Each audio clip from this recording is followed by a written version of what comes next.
Hello Amazon and eBay world, this is Tara Christopher and I'm here to give you some health tips and eBay and Amazon FBA tips.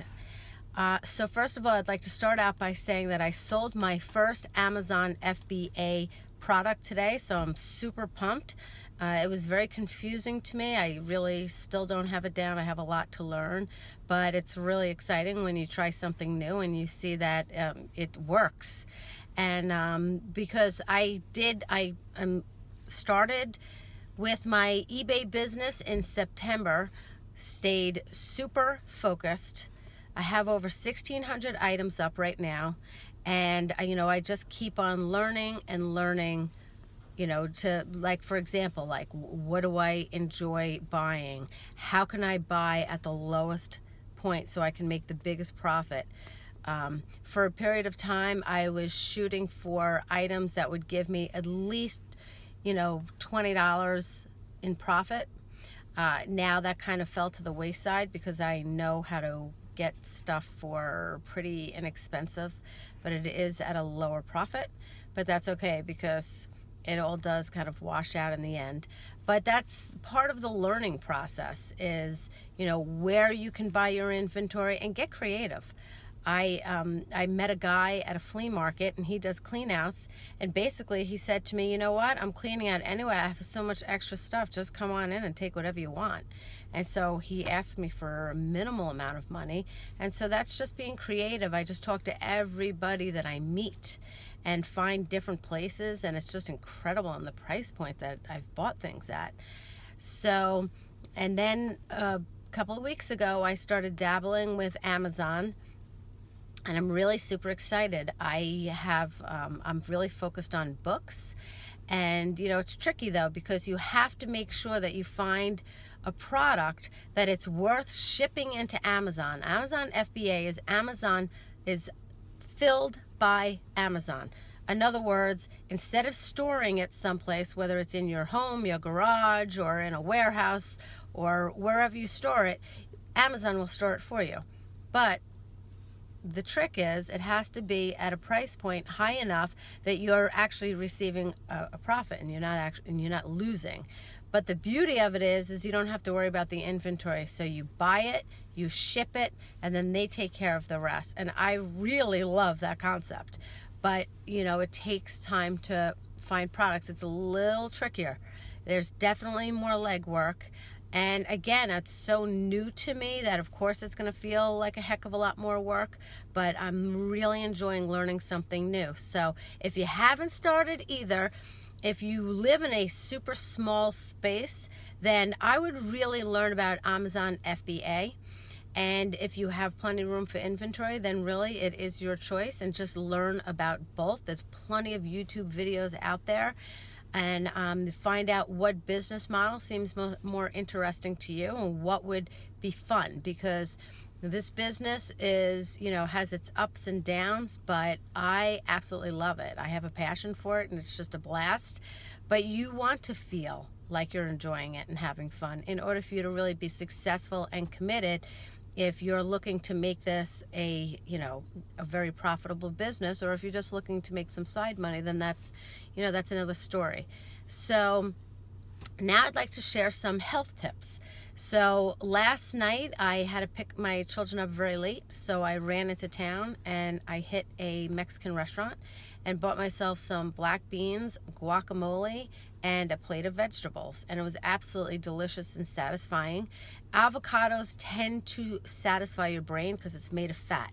So your brain is made of up between 60 and 70% fat.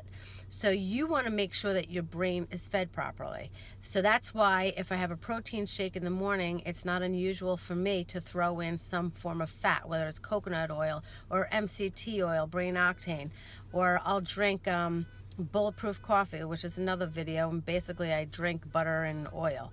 So it's completely satisfying to my brain. So that's why I always tend to pick some form of a fat. If you're out and about and at a restaurant, you can certainly get a salad and put some balsamic vinegar and olive oil on top of it, and then throw any protein that you want. So whatever you like, whether it's seafood or pork chops or a steak, you just throw it on there and just kind of keep the bread off to the side. Eat that first. Make sure you have a glass of water before you begin eating. Then you eat your salad and protein. Just little tricks of the trade, because sometimes if we are dehydrated, then we really never quite feel that, you know, satiated feeling that we want after we eat. So have your water, then eat your, whether it's a salad or a big 3/4 plate of vegetables. Try to go multicolored vegetables. And the reason why is because all these different colors have different vitamins. So you want to make sure that you're eating nutrient-dense foods. Those nutrient-dense foods are going to go into your body, and that also will help satisfy you because your body's getting the nutrients that it needs. But if you're eating, you know, the same thing over and over, you're probably going to have other cravings because you'll be missing certain vitamins. And you know, you play around with that because you'll find, oh, that's weird, I had a meal last night and I felt completely satisfied. Well, then you should analyze, like, what is it that you ate? Did you have fat in it? Or if you are dying for a carb, like, have a sweet potato or a baked potato and, you know, throw some vegetables on top of that. I personally love broccoli rabe, so I throw that into a lot of things. I think nothing of a sweet potato and a big plate of broccoli rabe. That's delicious to me. And I do put grass-fed butter on that. So I always feel satisfied after that because I make my broccoli rabe with a little bit of olive oil, saute it, and it's absolutely delicious. If you could also go to a Chinese restaurant and get some steamed vegetables and steamed meat. The trick with that is don't go into the Chinese restaurant.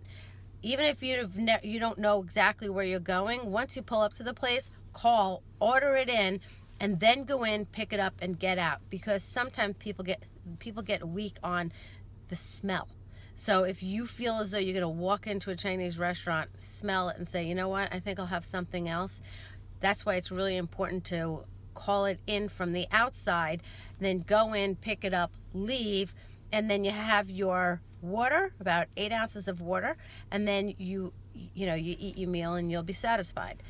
You can really go anywhere and get that meal. Any restaurant is going to have some form of a protein, but just keep thinking of how much better that you will feel if you make the right decisions for yourself.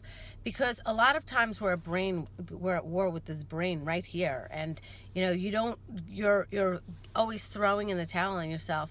Instead, you have to really have a why. Why do you want to be healthy?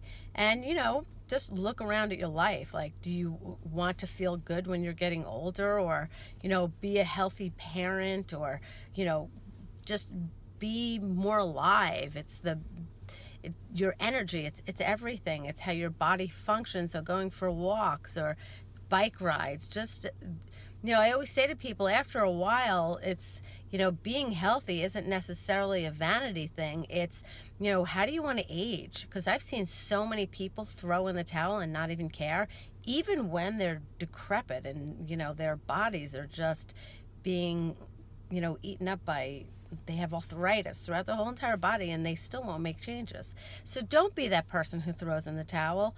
You're very entitled to live a healthy, happy life.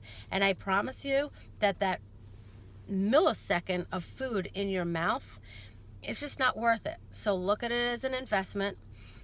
Is it worth that 15 to 30 seconds of something squishing around in your mouth for a long-term feeling of misery, or is it worth choosing the right foods, feeding your body, and feeling good, and also helping your self-esteem? Because every time you make the right decision, it's so good for your self-esteem. I watch people's self-esteem change right before my eyes. It's really, truly remarkable that when people take care of their bodies and their mind and their soul, they become different people. They change. And many people are resistant in change. I'm here to tell you, don't be resistant to change, because then you'll stay stuck and it's just hard to keep your happiness going. and keeping, you know, yourself revved. So those are my tips for today. And remember, subscribe, leave a comment or any questions that you might have. Subscribe to my channel, and I'll see you tomorrow. Bye.